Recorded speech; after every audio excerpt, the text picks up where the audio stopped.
everybody should have received a sheet of paper outlined this year's 72-hour blitz, road check blitz, that they conduct every year. This year's is June 5 through 7, and they are going to be looking at hours of service compliance to ensure that everybody has met the applicable mandate that was set forth in December 2017. Now, some of the things that they're going to be looking for is your on-duty time. That's a biggie. And we have to go on and show on-duty time for loading, unloading, fueling, a DOT inspection, all of the things that you would have had to show time on line 4, where we used to draw the little box around a little, 15, 30 minutes, whatever, on line 4, also has to be shown in this device. They don't draw any difference. It's still, loading and unloading is still considered a safety sensitive function that has to be logged. That's on duty time. They're going to go through this unit and they're going to look at your on duty time to make sure that you have showed on duty for fueling, loading, pre-trip inspections, post-trip inspections, all of the things that we are required to show on duty time for. They're going to be looking at personal conveyance, trying to see if they can draw where this has been abused. They can draw a connection to an abuse of the personal conveyance time. They're going to want to they're going to look at things like seeing if you left from the same spot, went somewhere to eat, and come back to the same spot. That would be a good example of personal conveyance usage. Typically bobtailing. Anytime we further the load on its route, that is not personal conveyance. That's you're involved in interstate commerce. Therefore, that's you're using personal conveyance to operate outside the law, and you'll be subject to fines and all the penalties levied for breaking those laws, being in violation. They're going to look at unassigned drive time. This is a biggie. A lot of you know how we operate here around the shop. Sometimes they'll test drive a vehicle or check and make sure that the maintenance that was performed or whatever, and they'll get up above 25 miles an hour to do that. We got 25 miles an hour at 2 miles, but once they go beyond 2 miles or above 25 miles an hour, that time gets assigned on that vehicle. If that is your assigned vehicle, the AOBRD is going to assume that you're the one driving, because that is your assigned vehicle. When you come in to leave out on your trip, there's generally a question somewhere after your AOBRD updates current record of duty status. It'll say, these are not your current logs. You've probably seen that little red disclaimer across the top. It's gonna ask you to certify your logs. It's going to ask you if this was you that drove during these periods of time. Now, if you hit accept, it's going to put that time on you, and it's going to count it against your 34-hour restart or your 10-hour break. You have to reject that if it wasn't you that actually drove that time. So they're going to be looking at those unassigned drive time. Anytime that there was an unassigned drive time, if you reject the time, contact safety and let us know. We also get a notification that say, hey, that wasn't me that drove that truck this weekend. That was a maintenance person or somebody else. You may not know who it was. We'll have to do the research and figure out who drove it and assign the time to the appropriate party who moved the unit. They're going to be looking to make sure that you have entered your truck, trailer, and load information.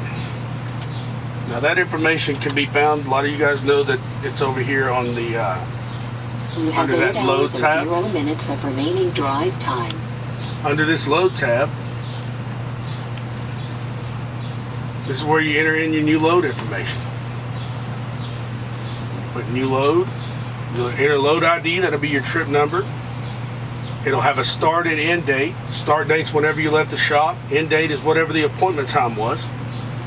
The bill of lading number is always on the bill. The trailer is going to be whatever trailer is hooked to the truck. You won't have 2 or 3 trailers. We don't pull doubles and triples as a rule.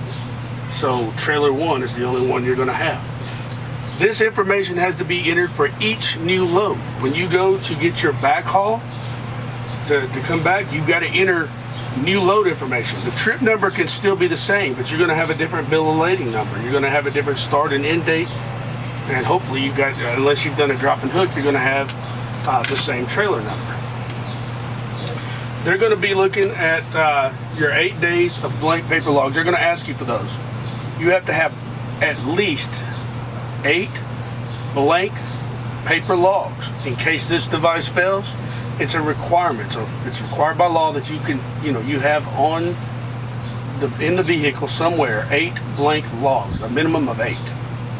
So that, and then they're going to check to make sure you got those. If you don't have them, they're going to probably cite you or violate you on the inspection. They're going to look for this card right here. Now this is the manual that they're talking about. We called Omnitrax and checked. They said this is their quote-unquote manual for that you need to outline the details of how to use the device, how to pull down your last 8 days logs. Now, there are some differences between an AOBRD, which you have, and an ELD. In an ELD, the officer puts in a code to download your last 8 days of logs. We don't have that capability. What we have is an AOBRD, which does the same thing in a different way. You go under the 8 days tab. At the bottom, you're going to see logs request. Fax, email, vehicle info. Fax, email gives you push that button, it gives you the blank here to put in a fax number, attention somebody, or an email address. This is how we provide the inspector with our last 8 days logs, hard copy. It's the only way that this device will do that. There is no place on an AOBRD for them to plug in or enter a code to get their logs like on an ELD. You must know that what you have is an AOBRD and tell them upon their request. When they say, driver, I need your last 8 days logs, you need to say, I have an AOBRD, so I will need to fax or email those. And they should understand. We've run into a couple of occasions where the officer didn't understand the difference between the two. There's an absolute difference between the two, and you need to know that you have an AOBRD. That's the main thing that you need to know about it, is how you give them that last 8 days logs is entirely different on an AOBRD. I know from looking as a fleet, we need to really watch our on-duty time. That's an area that's going to be a potential toe stumper for us. The purpose for these units was to bring us in closer to compliance. That, folks, that's what they're looking at. That's what these officers are going to be looking to see if that we are, to make sure that we are actually being compliant. That was the whole meaning behind this unit in the first place. In order to, they want to see us log it like we drive it. If you're somewhere loading outside, securing and tarping and whatnot for 45 minutes or an hour, they want to see that the amount of work it looks like you put in your trailer matches some reasonable idea of what this, that these things line up.